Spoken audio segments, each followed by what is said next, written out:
Hello दोस्तों, तो स्वागत है अपने इस चैनल स्टडी ऑन कॉस्मोस में। तो आज हम बात करेंगे मैथ्स फार्मूला। 10th में जितने भी मैथ्स फार्मूला पढ़ाए जाते हैं उस सब की बात करेंगे और उम्मीद है आपको समझ में आएगा। समझ में तभी आएगा जब आप पढ़े होंगे। और हमने सिर्फ डिसाइड किया है कि सिर्फ मैथ्स का फार्मूला ही बताएंगे आपको। ऊपर ऊपर से आप पढ़े होंगे तो बिल्कुल समझ में आ जाएगा और आप एक बार में रिव्यू कर सकते हैं। याद रखें, आप पहले पढ़े हुए होने चाहिए, क्योंकि हम एग्जाम्पल नहीं बताएंगे, क्यों फार्मूला बताएंगे और आपका साफा एकदम कर देंगे, कॉन्सेप्ट क्लियर कर देंगे बस। ठीक है, तो हम स्टार्ट करते हैं यहाँ से। क्लास 10 बताया अभी जस्ट कि क्लास 10 का हम फार्मूला आपके सामने रख रहे हैं। ठीक है, चलिए आगे हम बढ़ते हैं। देखिए, सबसे पहले यूनिट 1 में आपको पढ़ना है नंबर सिस्टम। ठीक है, तो नंबर सिस्टम में अगर हिंदी से हैं आप या इंग्लिश से हैं तो हिंदी और इंग्लिश मैथ में कोई खास नहीं होता, आप समझ सकते हैं इस बात को। ठीक है, तो नंबर सिस्टम में सबसे पहले आपको पढ़ना है चैप्टर 1 में रियल नंबर। तो रियल नंबर में आप जब पढ़ेंगे तो आपको मिलेगा, ये फार्मूला होता है कि HCF into LCM equal to A into V। मतलब यहाँ HCF में कुछ प्रोडक्ट, HCF में A कोमा B मतलब कुछ डिजिट्स दिए होंगे, नंबर्स दिए होंगे, उसका मल्टीप्लाई करके उसका LCM का मल्टीप्लाई करना होगा equal to A into B, कोई कॉन्स्टेंट। HCF का मतलब होता है हायर कॉमन फैक्टर और LCM का मतलब होता है लिस्ट कॉमन मल्टीप्लाई। ठीक है, तो इस तरीक़ा से आप समझ चुके होंगे। नेक्स्ट बात करते हैं यूनिट 2 में आपका अलजेब्रा। अलजेब्रा में पढ़ना क्या है, बीजगणितीय में पॉलिनोमियल्स पढ़ना है। इसमें पढ़ना है कि for zero of quadratic polynomials. जैसे Px इक्वल टू आपके सामने इक्वेशन दे देता है कि ax² plus bx plus c, लेकिन यहाँ पे ये कह रहा है कि a नॉट इक्वल टू 0 होना चाहिए। मतलब ये ऐसे 0x ऐसे आप नहीं लिख सकते हैं। समझ में आ रहा होगा आपको। तो जब ऐसे देता है तो सम ऑफ जीरोज निकालना होता है। तो अल्फ़ा प्लस बीटा आप पढ़े होंगे भाई, तो माइनस b/a होता है। मतलब ये इसमें से उठा लो भाई और ये ऐसे निकाल दिया जाता है। प्रोडक्ट ऑफ जीरो निकालना होता है तो अल्फ़ा इंटू बीटा होता है, तो उसका होता है c/a होता है। ये c और ये हो जाता है। तो ये आप समझ चुके होंगे। नेक्स्ट हम बात करते हैं for zeros of quadratic polynomials. देखिए Px equal to ax³ plus bx² plus cx plus d, quadratic polynomials की बात कर रहे हैं। तो यहाँ a जो है a नॉट इक्वल टू 0 होगा। कहने का मतलब होगा कि यहाँ a की जगह पर 0 नहीं होना चाहिए। तो सम ऑफ जीरो मतलब alpha plus beta plus gamma, ये होता है माइनस b/a होता है। मतलब ये में माइनस लगा दीजिए और ये, समझ में आ रहा होगा आपको। प्रोडक्ट ऑफ जीरो, इसमें क्या है कि पावर जो इसका 3 है, इसीलिए alpha plus beta plus gamma तीनों हो रहा है। इसमें भी alpha plus beta, alpha into gamma, alpha into beta into gamma equal to minus d/a होता है। वहाँ c/a था, या माइनस d/a होगा। अब देखिए सम मतलब जोड़ना, of product of zero taken two at a time.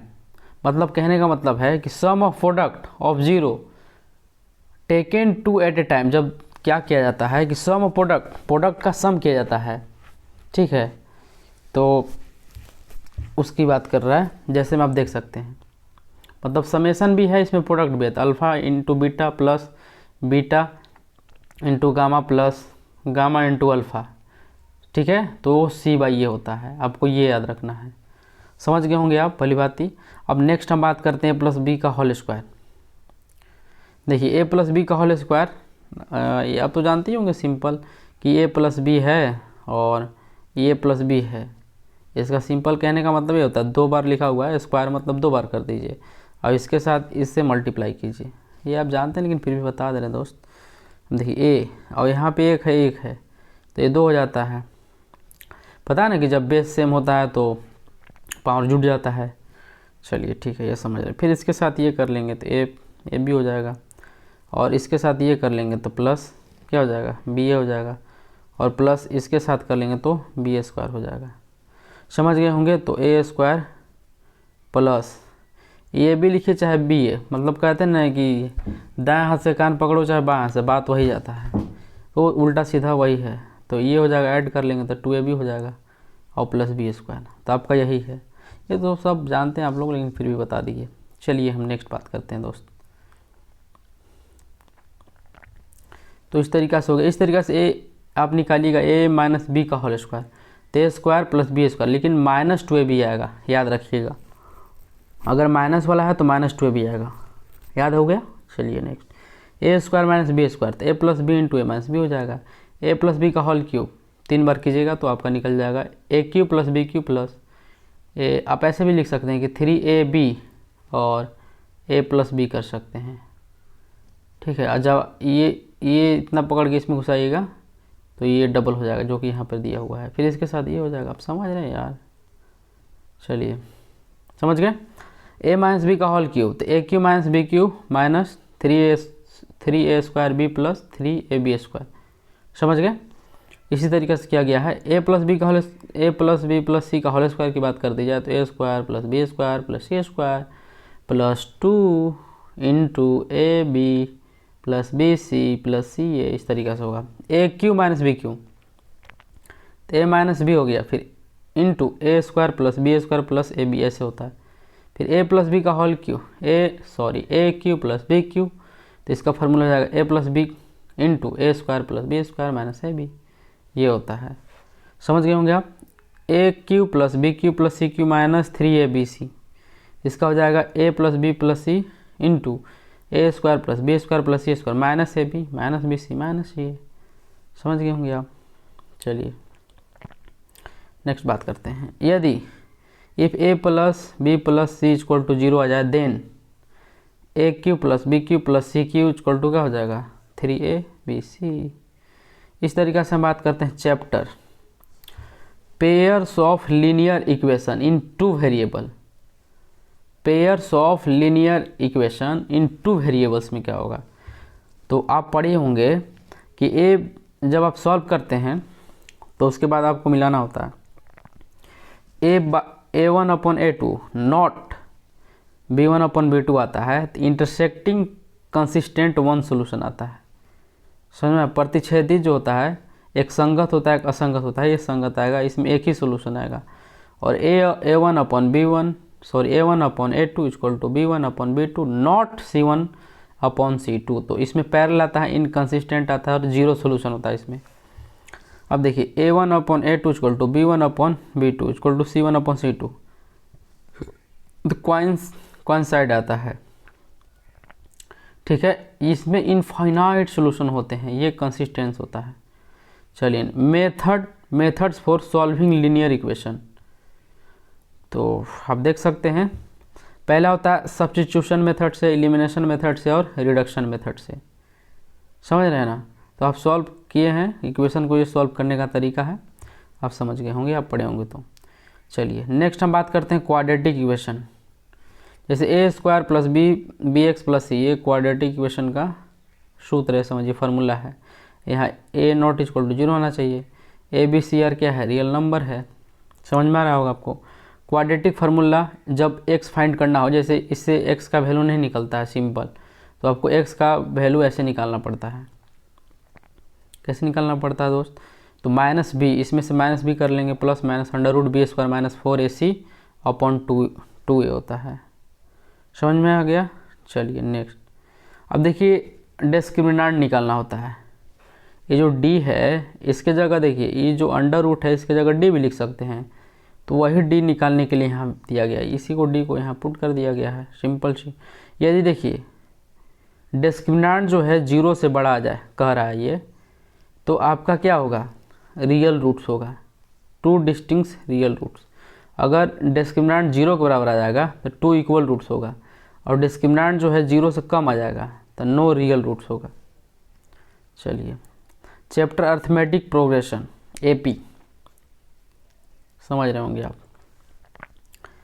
General form of AP, a plus D, a plus 2d, a plus 3d, dot dot ऐसे चलता रहता है। जैसे a प्लस क्या चलेगा, a plus 4d, a plus 5d, ऐसे कर करके पूरा जाएगा। तो nवें टर्म्स का जो फार्मूला होता है an equal to a plus n minus 1 into d होता है। Sn equal to n by 2 into 2a plus n minus 1 into d होता है। अब देखिए, अब इसी को इसमें कंबाइन कर लिया गया है, इसको Sn equal to n by 2 आपको दिख रहा होगा, और इसमें ऐड कीजिएगा तो ये l बन जाता है, a प्लस a ये रहेगा, इसको l बोल दिया जाता है। समझ गए होंगे आप, समझे कि नहीं समझे? हाँ, यही चीज़ है। अब देखिए S N is equal to formula S N is equal to S N minus S N minus 1 हो जाएगा। यदि क्या हो A B C are in A P then two B is equal to A plus C हो जाता है। जैसे ए बी सी है ना जी, तो मतलब 2 बी के बराबर ए प्लस सी होता है, ये फॉर्मूला है। तो बी इजक्वल टू क्या हो जाएगा, ए प्लस सी बाई 2 हो जाता है। अब पढ़े होंगे तो समझ में आ रहा होगा आपको। चलिए कोऑर्डिनेट ज्योमेट्री की बात करते हैं। डिस्टेंस फार्मूला है दोस्त। डिस्टेंस फार्मूला जैसे कहने का मतलब है डिस्टेंस से कुछ, जैसे x1 y1 हो गया और x2 y2 हो गया। अब इसमें से डिस्टेंस फार्मूला निकालें, यहाँ से यहाँ कितना डिस्टेंस है। तो यही करते हैं कि x2 में से x1 घटा लेते हैं, फिर y2 में से y1 घटा लेते हैं। तो इस तरीक़ा से होता है दोस्त ना। चलिए, तो √x2 माइनस x1 का whole square plus y2 minus y1 का whole square. Distance of point px from origin √p² plus x² होता है।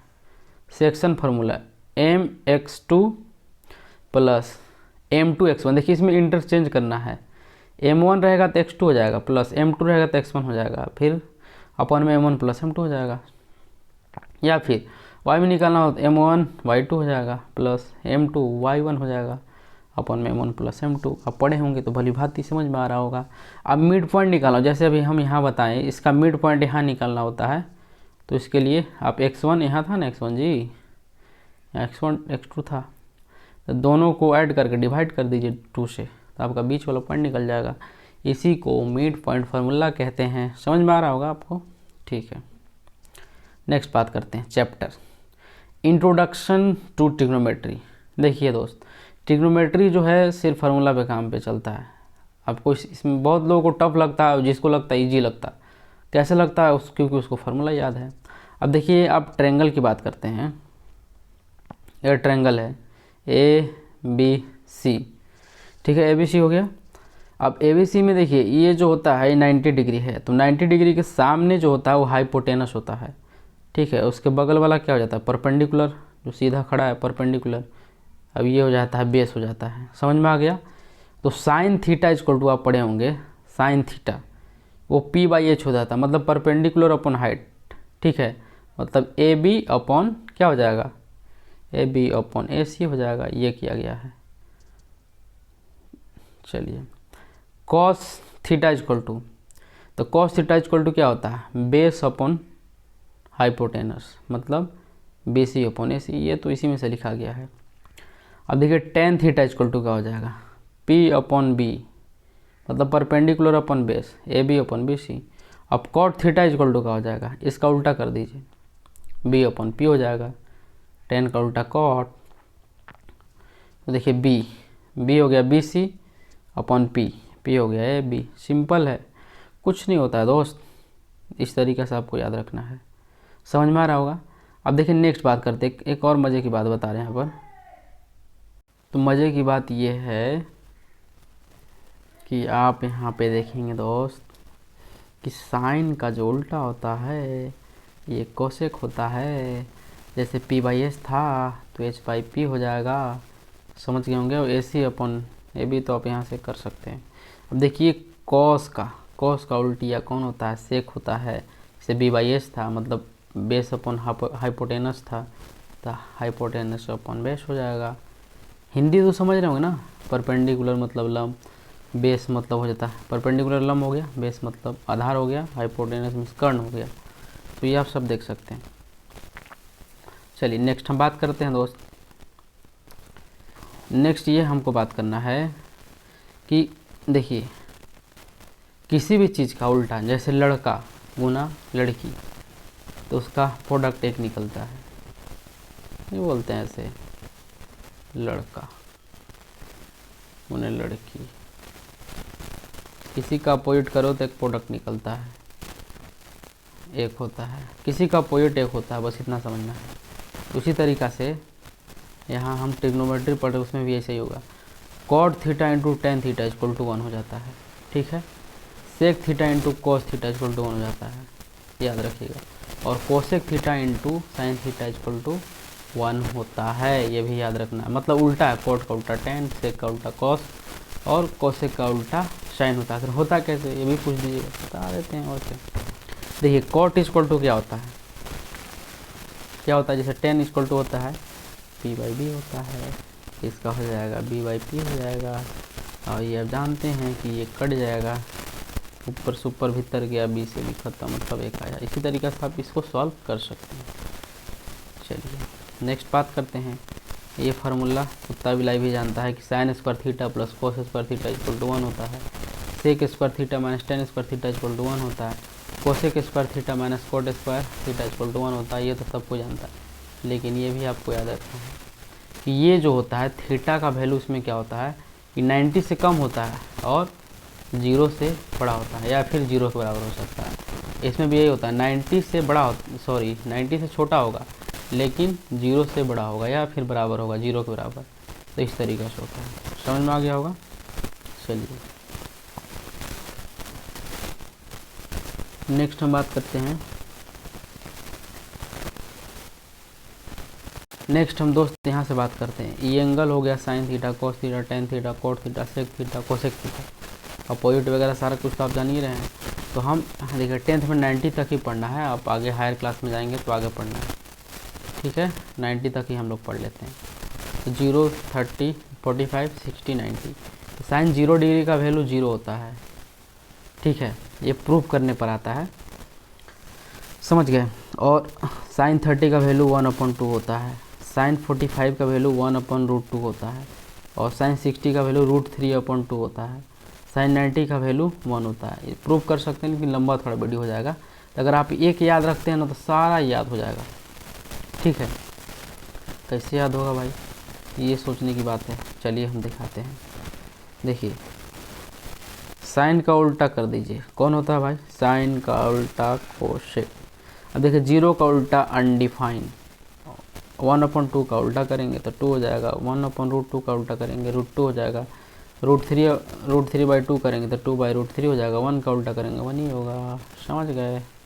अब देखिए हम बात करते हैं दोस्त कॉस। तो cos 0 का वैल्यू 1 होता है, cos 30 का √3/2 होता है, cos 45 का 1/√2 होता है, cos 60 का 1/2 होता है, cos 90 का 0 होता है। एक को याद रखें, फिर दूसरा उल्टा खुद ही आपको रिजल्ट मिल जाएगा।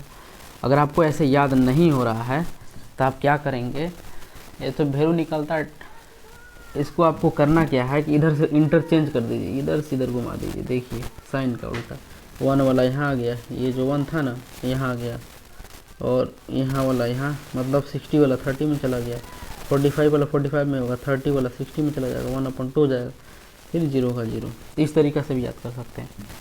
अगर कॉस का याद हो गया तो सिंपल आप जान लें कि सेक का याद हो जाएगा। सेक का याद ये होगा, सेक देखिए 1 का उल्टा 1, √3/2 का √2/√3, 1/√2 का हो जाएगा √2 हो जाएगा, 1/2 का 2 हो जाएगा, और 0 का अनडिफाइन हो जाएगा उल्टा। समझे, मतलब भाग ही नहीं दिया जाएगा। आप कोई बोल दे आपसे कि 1/0 करो भाई, 0 से 1 में भाग दिया जाएगा या फिर किसी भी चीज़ में नहीं दिया जाएगा, अब तब अनडिफाइन हो गया। समझे। अब देखिए tan का 0 का 0 होता है।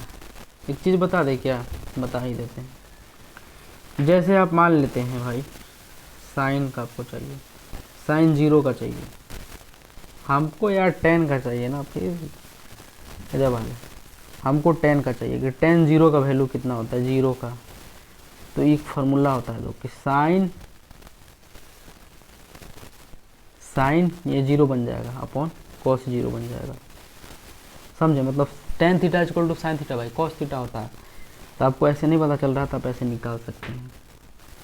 तो साइन 0 का वैल्यू कितना होता है, यहाँ देखिए दिया गया है 0, और cos 0 का वैल्यू कितना होता है, cos 0 का 1 होता है।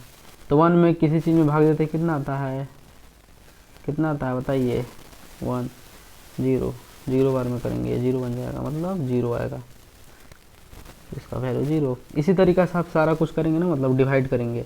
जैसे साइन और क्या करिए, कॉस को डिवाइड कर दीजिए, ये दोनों को डिवाइड कर दीजिए आप, तो 1/2 अपॉन में क्या हो जाएगा √3/2, तो 1/2, हर कुत्ता का दिन आता है 2/√3। समझ में आया ना कैसे हम बोले, 2 से 2 खत्म, 1/√3, समझे होंगे आप। क्या हो जाएगा 1/√3। इसका भी इस तरीके से कीजिएगा, दोनों कट जाएगा, एक आएगा, इसका भी ऐसे कीजिएगा, √3 आ जाएगा, इसका कीजिएगा 0 से भाग दीजिएगा, आपका डिफाइन आ जाएगा। चलिए हम बात करते हैं सेक का, इसका उल्टा कर दीजिए ना जी, सारा मिल जाएगा आपको। साइन का उल्टा कर दीजिए ना जी, सब मिल जाएगा आपको। इस तरीक़ा से आप समझ चुके होंगे। नेक्स्ट हम बात करते हैं चैप्टर क्या है, एरिया रिलेटेड टू सर्कल। देखिए सरकमफ्रेंस, जब सर्कल का सरकमफ्रेंस निकालना तो 2πr होता है। जैसे ये सर्कल है ना, सरकमफ्रेंस क्या होता है, बाहर बाहर वाला, ये बाहर बाहर वाला, तो इसका 2πr होगा। Area of the circle, area मतलब अंदर की बात होता है तो πr² होता है। एरिया ऑफ द सेक्टर, जब सेक्टर में होता है, खंड में, तो θ/360 और वही πr² कर देना। Length of area of sector, θ/360 × 2πr हो जाता है। Area of segment equal to area of sector minus area of triangle. अभी हम आपको दिखा देते हैं कैसे हुआ है ये, आप देखिए यहाँ पर। देखिए एरिया ऑफ सेगमेंट आपको चाहिए, ठीक है, तो एरिया ऑफ सेक्टर, इसमें से इसको माइनस कर दीजिए। एरिया ऑफ ट्रायंगल, सर्कल नहीं, सॉरी, एरिया ऑफ ट्रायंगल क्या होता है बताइए आप ही। त्रिभुज का क्षेत्रफल 1/2 गुना आधार गुना ऊंचाई, तो ये आपका मिल जाएगा। Number of revolution, number of revolution मतलब चक्कर की बात करते हैं। नहीं बोला जाता है किसी क्वेश्चन में कि कोई बंदा है और यहाँ से यहाँ तक चक्कर लगा रहा है, तो इतना नंबर्स टाइम, मतलब 2 बार लगाया, तो इसको देखेंगे कितना मीटर का ये था, मतलब 100 मीटर का है, 2 बार चक्कर लगाया, तो इस तरीक़ा से इसको निकाला जाता है। तो नंबर ऑफ रिवोल्यूशन मतलब डिस्टेंस कवर्ड बाय 2πr हो जाता है। ये आप ट्रिग्नोमेट्री टेबल आपको बताया समझाए, आप समझ गए होंगे। नेक्स्ट हम बात करते हैं ट्रिग्नोमेट्री आइडेंटिटीज। कॉम्प्लीमेंट्री एंगल ना, देखिए साइन थीटा जो होता है उसको cos 90 - थीटा से कटा दीजिएगा, तो ये आपका साइन थीटा मिल जाएगा। ये कैसे मिलता है, आप क्वाड्रेंट आगे हायर क्लास में जाएंगे तो आपको पढ़ना है, ठीक है। और cos theta equal to sine 90 - theta हो जाता है, tan theta equal to cot 90 - theta होता है, ठीक है। ये बात आपको याद रखना है।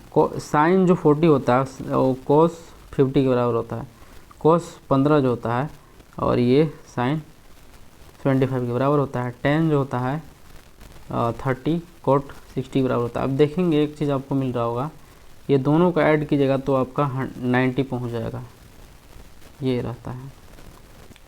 देखिए अभी हम फार्मूला का बात किए थे दोस्त, याद है आपको कि tan theta equal to sine theta upon cos theta होता है, cot थीटा इक्वल टू, उलट दीजिए इसका, सिंपल। सेक का उल्टा cos होता है, कोसेक का उल्टा साइन होता है, cot का उल्टा tan होता है, अपन कर लीजिए, हो जाएगा। ये तो बता ही दिए आपको, प्रूव किया गया है।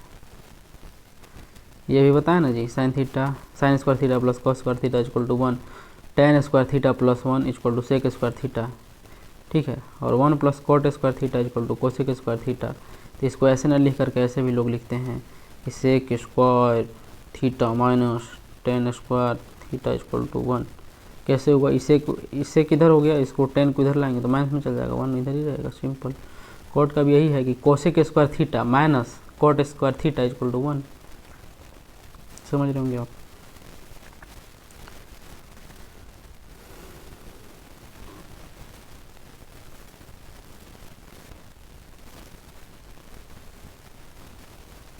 ये देखिए प्रूफ किया गया है, इससे प्रूफ किया जाता है।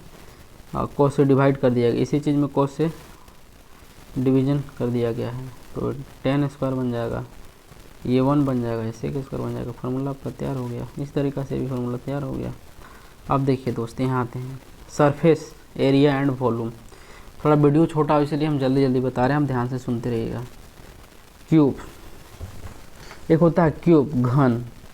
घन आप देखेंगे लूडो जो होता है वही बात कर रहा है, इसमें लेंथ होता है, ठीक है। तो पेरीमीटर मतलब बाहरी बाहरी वाला, तो ये जो होता है 2LL। बेस एरिया जो होता है L² होता है। लेटरल सरफेस एरिया जो होता है 4L² होता है। टोटल सरफेस एरिया जो होता है 6L² होता है। इसका वॉल्यूम जो होता है क्यूब का वो L³ होता है। अब L की जगह कोई एक क्यूब बोलता है, L³ बोलता है, बात वही होता है। एरिया मतलब उसका साइड का क्यूब हो जाएगा। समझ में आ रहा होगा आपको। अब डायमीटर जो निकालना होता है √3L होता है। अब पढ़े होंगे तो आपको भली भांति समझ में आ रहा होगा।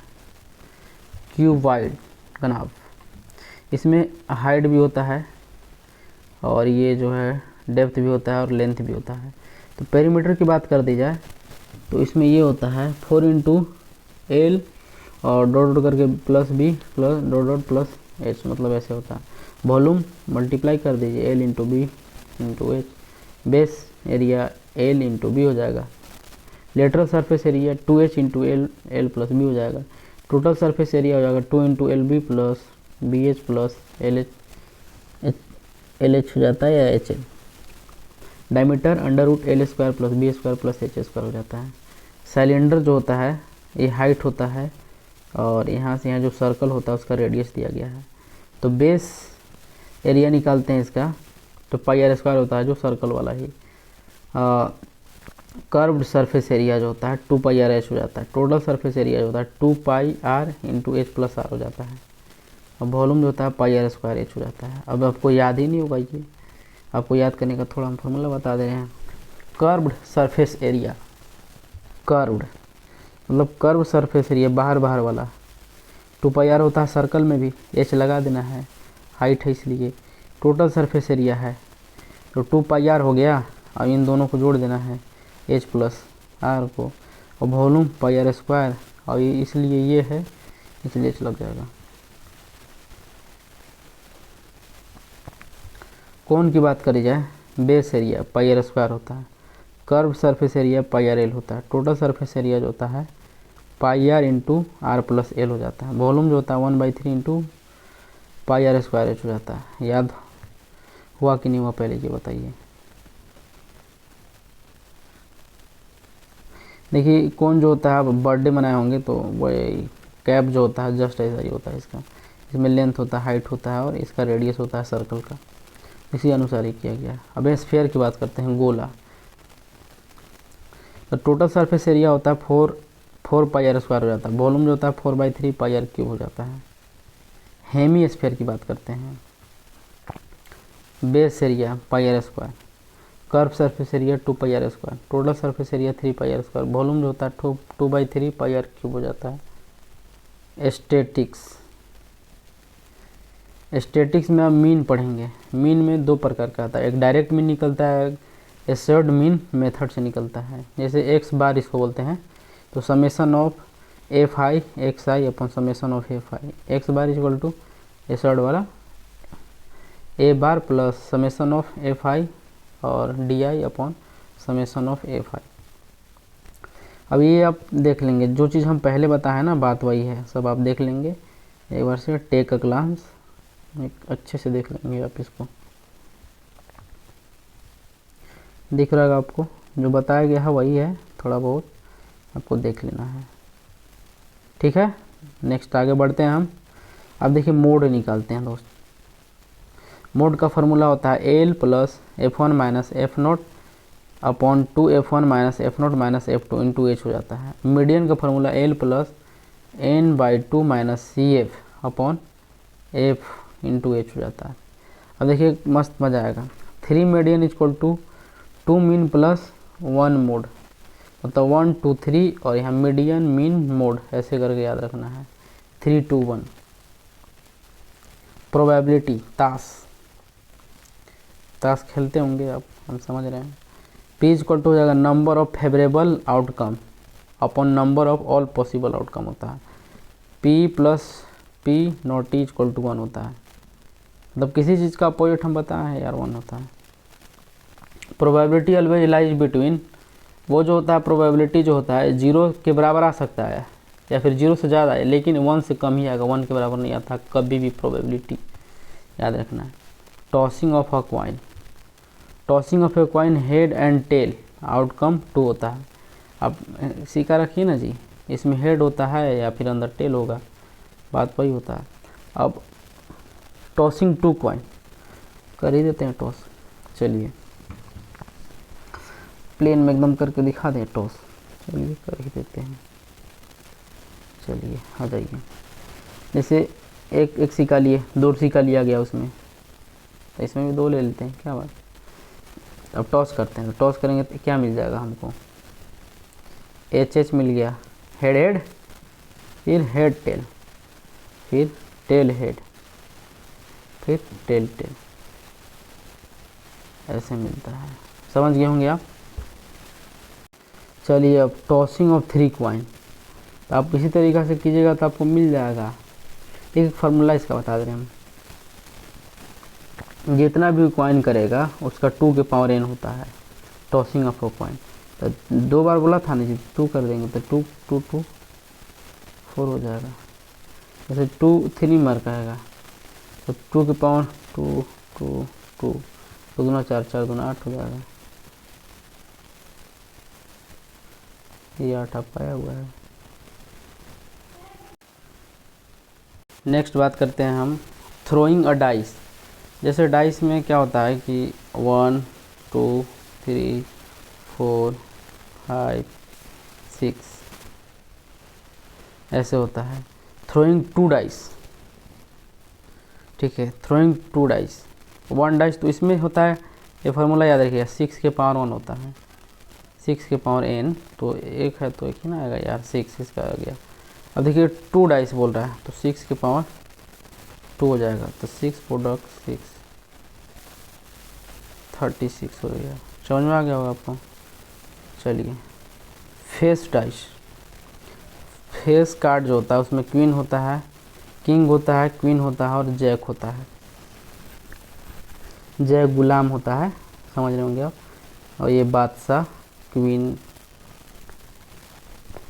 होता है।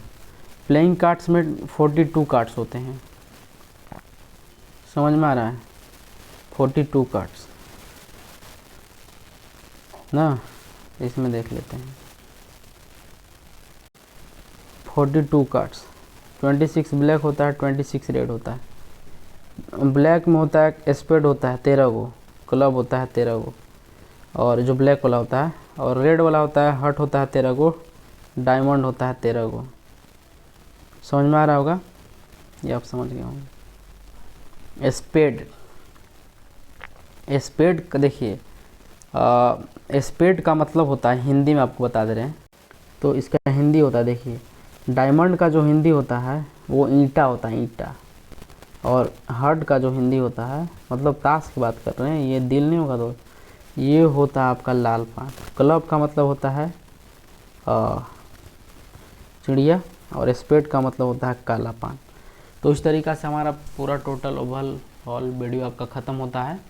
और मुझे पूरा उम्मीद होगा कि आप 10th का जो भी फार्मूला होगा आप एक बार रिवाइज कर लिए होंगे और भली भांति समझ चुके होंगे। तो आशा करते हैं आपको ये वीडियो पसंद आया होगा। इस तरीक़ा से वीडियो पाने के लिए चैनल को लाइक करें, सब्सक्राइब करें और शेयर कर दीजिए, फैला दीजिए हर जगह अपने दोस्तों के पास। फिर मिलते हैं नेक्स्ट वीडियो में। Okay bye.